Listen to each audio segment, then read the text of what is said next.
Okay, in the last lesson we talked about how unfortunately Abraham Lincoln has been assassinated. Andrew Johnson is now the president, and he is clashing with the Republicans in Congress over how to rebuild the South. All right, so today, this is what we're going to do.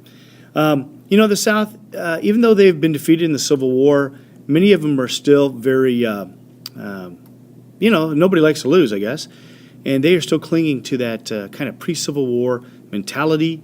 And, they're going to do everything they can to kind of keep the status quo, keep things as close to possible without changing too much, right?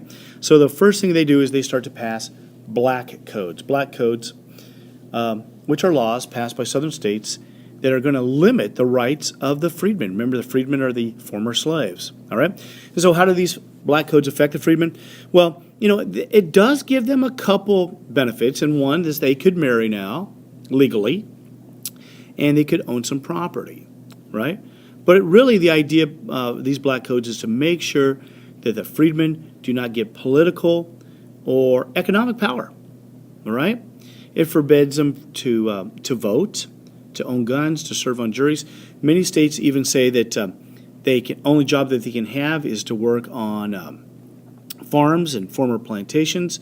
Some of them make them sign contracts for up to a year, and if they don't have a contract, they can be arrested, and guess what? They're put back on the plantations to work for free. Kind of sounds like slavery to me. All right, so how does Congress react to these black codes? Well, now the Radical Republicans said that Johnson's plan, that lenient plan where he kind of lets everybody back and all they had to do was pass the 13th Amendment, a majority vote, had kind of encouraged the Southerners to come up with these codes, these black codes. And it also angered by, the violence by Southern whites against these freedmen, all right? So oftentimes white men are going out and performing violent acts against these former slaves. So this is not good. This is not what we thought would happen after the end of the Civil War. So how does Congress react? Remember, they're not happy, and they kind of blame the president because they say that, he's made it so easy for these southern states to encourage them to perform or to make these black codes and to condone some of the things that's going on in the South. So a joint committee on Reconstruction accused the South of trying to basically preserve slavery, right? Preserve slavery. Now, they make some they make some recommendations to the president ignores them.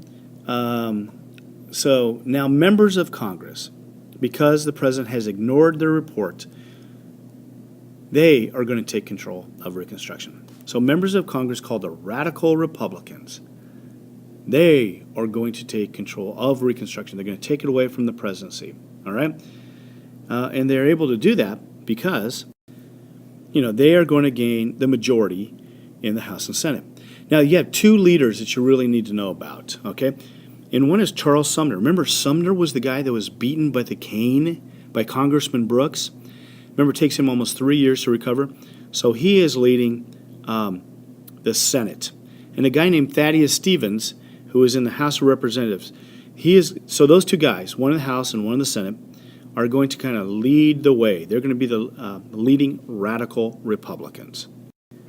Okay, these guys have kind of two plans. First of all, they're going to break the wealth. They are going to hit the South in the pocketbook and make that former cottonocracy, the wealthy plantation owners, pay. So they're going to, break them financially. And they want to make sure that the freedmen get the right to vote. So, hit those, rich plantation owners, break them economically, and get the freedmen the right to vote. And that is their main goals. Doggone it, I kind of already talked about that on the last slide. Okay, remember I said on the previous slide they're going to break the power of the wealthy planters who rule the South and to make sure the freedmen get the right to vote. So Congress, to combat the black codes, are going to pass the Civil Rights Act of 1866 to give citizenship to African Americans, former slaves. And actually, even free African Americans, because remember, African Americans are not citizens yet. So the Republicans propose the 14th Amendment. 14th Amendment to the Constitution granting citizenship to all people born in the United States. All right?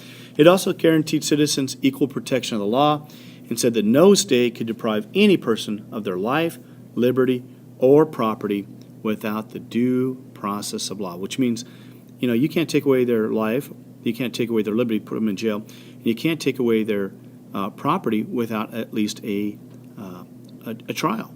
All right? So that's the 14th Amendment, and they have proposed that. Let's see what happens. Okay, so now we have the election of 1866.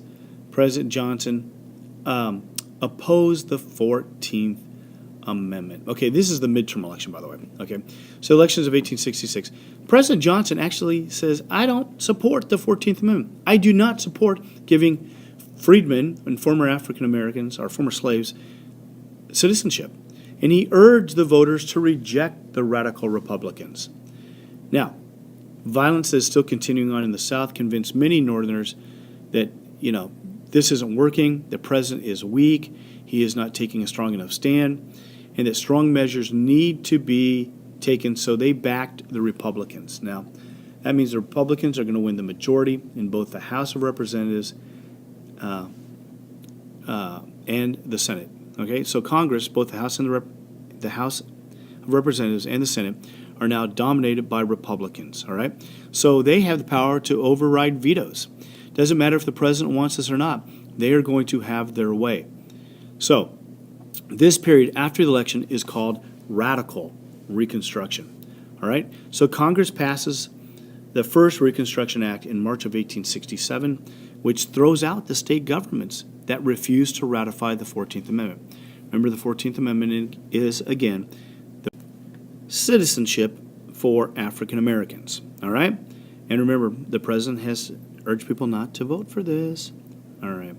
So, 14th Amendment, the 13th Amendment abolished slavery. The 14th Amendment is going to give them citizenship. All right?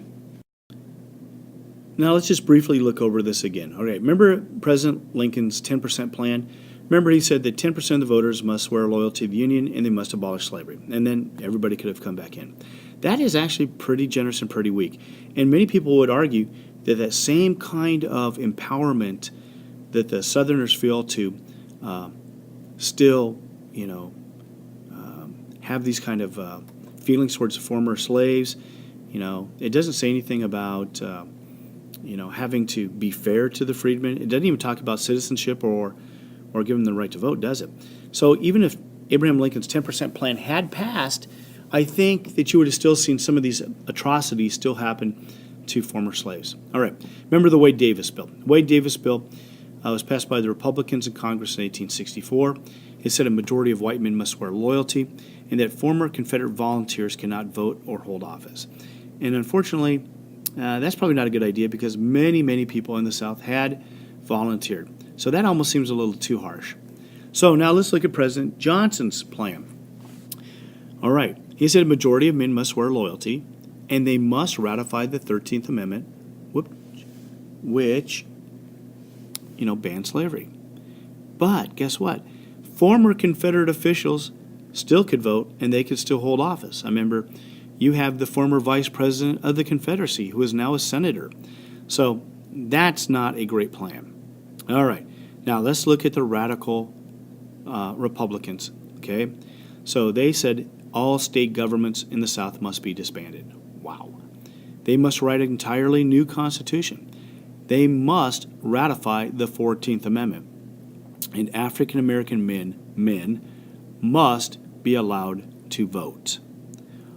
So that is pretty radical, pretty extreme for the time, and a lot of people in the South are going to chafe under this. Well, of course, this is going to cause tension between President Johnson and the Republicans, the radical Republicans, in the House and Senate, and because Johnson tries to limit the effects of this, these guys in Congress are going to try to remove him from office. All right. So on February 24th, 1868, the House of Representatives voted to impeach, which means to bring forward charges, if you remember that. They bring charges against the President of the United States. Once the President has been impeached, in the House of Representatives, then there is going to be a trial in the Senate. If 2/3 of the Senate find him guilty, then he is removed. He is gone. All right? So they hold the trial in the Senate, and it becomes pretty clear because the Constitution says the president can only be removed for high crimes and misdemeanors. All right? Now, Johnson, I think, is probably wrong. I guarantee he's wrong.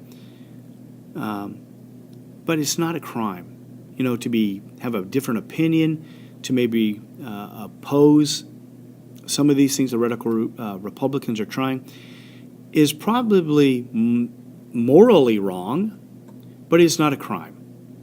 All right, and it becomes clear that it's not a crime. And therefore, he is not guilty of high crimes and misdemeanors. Okay? So the president is not removed. But do you think he's going to be effective anymore? No, probably not. Do you think he has any chance of winning re-election? Definitely not.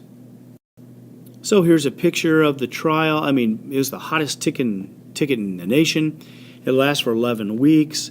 By the way, here's a ticket you can get. If you can get a hold of these tickets, you get to go into the Senate chambers and watch the trial. Like I said, it lasts 11 weeks. And Johnson is acquitted, which means basically found not guilty, in a vote of 35-19. One vote short of the required 2/3 vote. If there had been 2/3 votes, he would have been removed from office. So let's recap, okay? Okay. The 13th Amendment. It bans slavery. And this passes like in January of 1865. The 14th Amendment grants citizenship to all persons born in the United States. And it guarantees citizens equal protection of the law, which means, again, we've kind of talked about this, that no state can take away your life. They can just say, yeah, we're going to kill you. They can't throw you in prison, which is taking away your liberty, or take away your property without due process of the law. In other words, a trial. All right? So that's good. So all people born in the United States get citizenship under the 14th Amendment. And finally, the 15th Amendment. 15th Amendment forbids any state to deny any citizen the right to vote based on race. All right? This was proposed in 1869 and approved and ratified in 1870.